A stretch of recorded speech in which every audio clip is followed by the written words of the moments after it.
Na naman kaming mga bearing sa 4GB1 na to. So ito yung isa sa unit sa yung apat na dumating. Yung 4GB1 na turbo intercooler. Nakabaklas yung makina. So sabi kasi bagong overhaul daw to. Bagong overhaul, puro kalawang. Ito yung mga flywheel na yun, parang taon na to eh. Taon na hinayaan lang. Number. Oo. Ba't ganito? Parang China yung Ayun na, may star pa. Oh. Hindi naman ganito yung Isuzu eh. China. Pakiba naman to. Ha? Pakiba makina to. Eh, GB1 din nakalagay. Pero China tong ganito na merong star.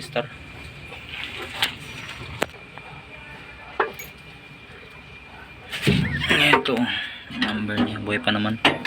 Pero, alam ko hindi ganito yung na Isuzu. Engine number.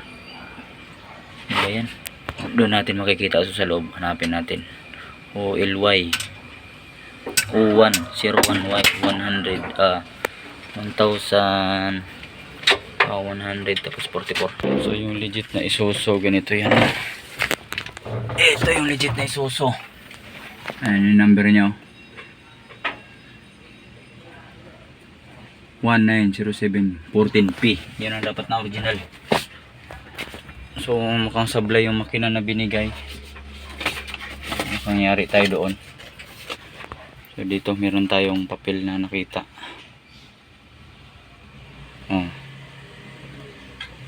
4GB1 1190-71-4P.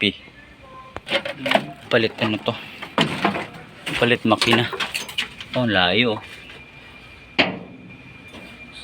71-4P yung diba? China na to, black. Pinonvert nila?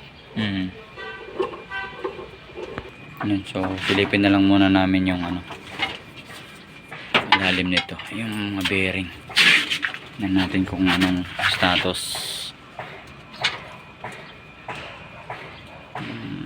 Hindi pa binuksan, no? Walang pandikit. Rig pa eh, kulay pa, pula.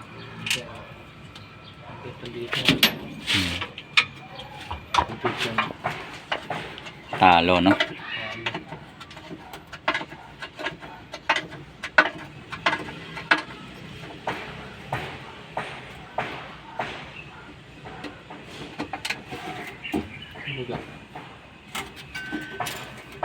Walang dikit yung ha? China nga, anak ng pating. Patay tayo dyan, boss. Bago, ba't pula? Pakiba ito. China yung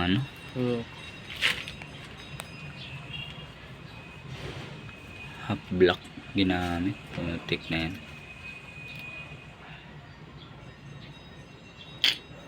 Hindi ganito yung ng Isuzu eh. Hindi, di ba? Pabilog siya ganun, pa ipakot siya. Ayun, para pa-oblong na ganun. Wala siyang katong ganyan. Hindi. Yari.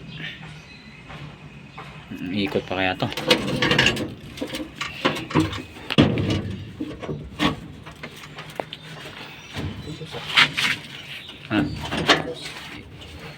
Ay, binilain dito. Ay, mayroon pa. Mayroon pa. Tulong mo daw. 1, 2. Yan. Okay.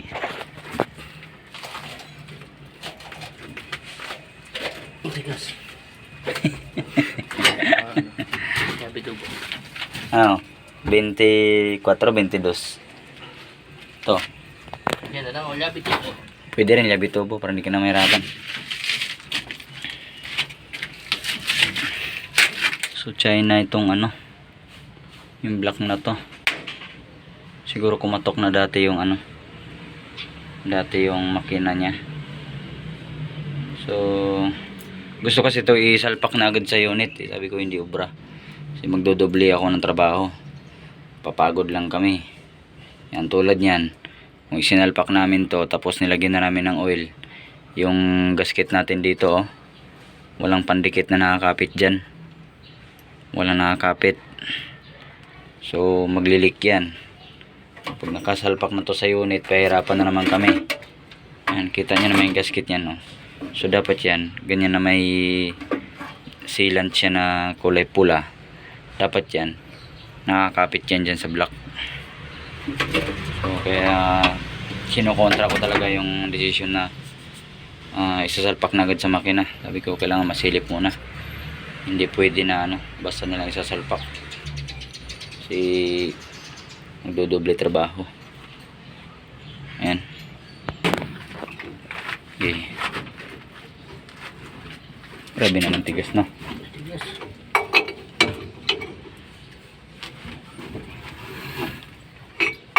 Tandaan lang. Okay. Hopya. Buksan pa kaya natin to. Ito yung cup niya. So standard pa naman.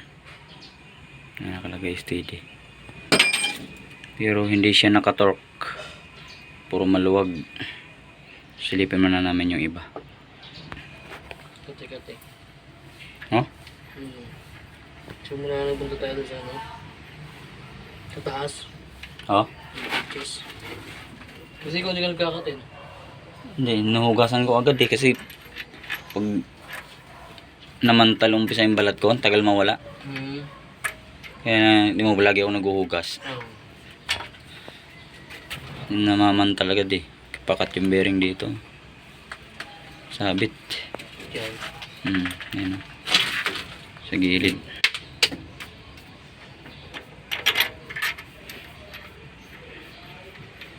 So, pagka ganito talaga, kailangan talaga double check yung gagawin bago isalpak.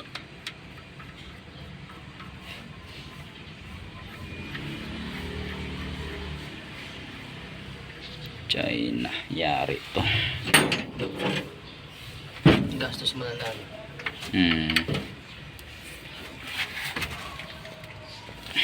Siya kung gusto niya ikabit to. Siya naman masisira eh.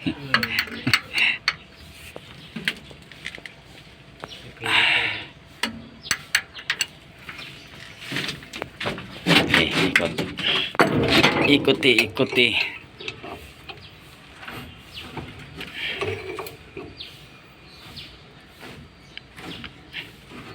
Gabi tigas, no?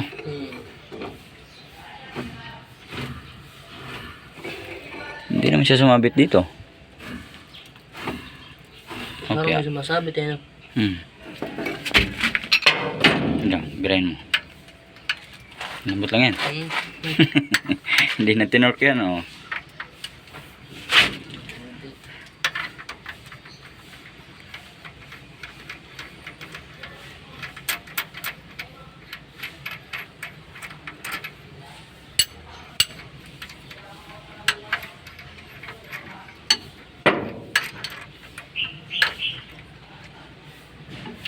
Wala.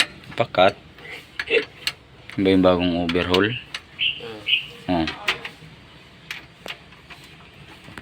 Di ba?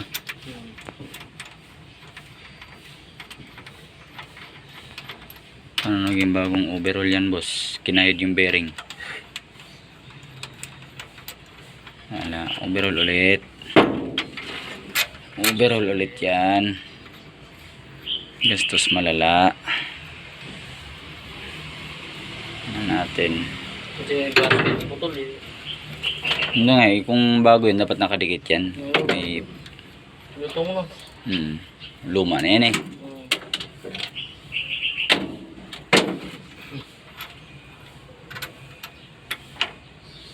May isa lang yung pakat.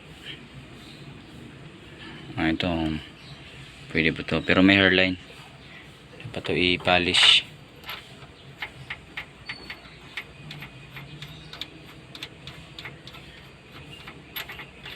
Try mo ikotin, hindi natin higpitan yan kung malambot siya.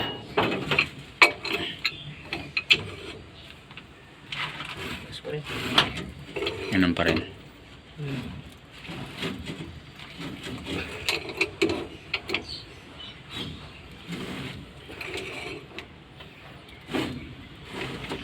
Grabe, no?